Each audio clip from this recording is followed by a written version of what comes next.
我是 Lisa， 我今天要来告诉大家，学生证在美国到底有多好用。娃娃 TV。那在美国，学生证到底有多好用呢？我今天就把它分成食衣住行娱乐5个部分来讲好了。首先是食的部分，很多大学生呢都是外食族。那在美国，很多素食餐厅啊，或者是快餐餐厅啊，都有学生优惠价，但一般店家不会主动告诉你，你需要主动询问并拿出你的学生证。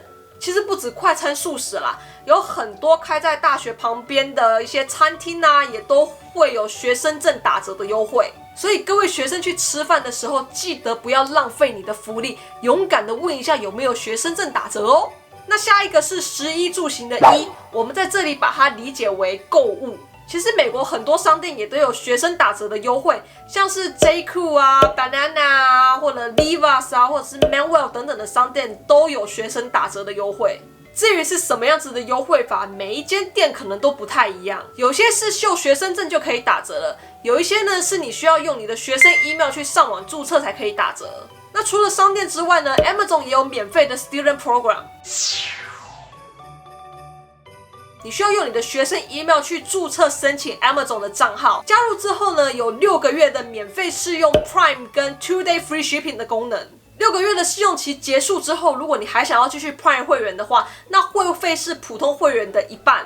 那其他像是 Apple 啊、Microsoft 啊、Adobe 等等的也有学生折扣。像我之前买这台 Mac 的时候就有折扣到。那接下来是住的方面，我其实没有什么好说的，因为没有办法用学生证打折。不过你是可以透过学校来帮你找一些比较便宜的地方住啦，或者是你可以加入学校的 Facebook 社团啊，里面有很多同学在找室友，或者是寒暑假的时候大家要出去玩啊，或者是要回国，但是又必须要缴房租，这时候呢，很多人就会在那个社团里面 po 文便宜出租。好，那接下来是行就是交通嘛。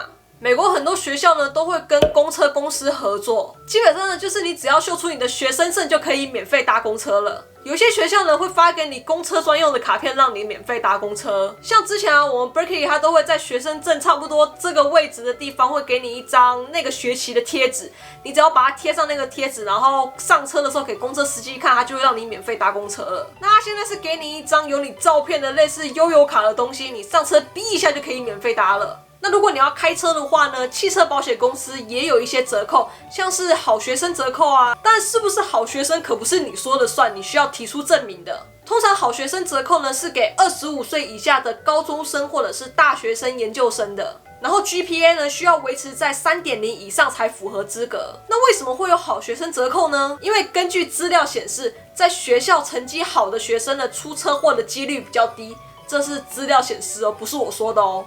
所以保险公司呢就把这一类的人呢视为低风险群，而给予一些折扣。我的保险就一直是好学生保险，说明我一直都是好学生。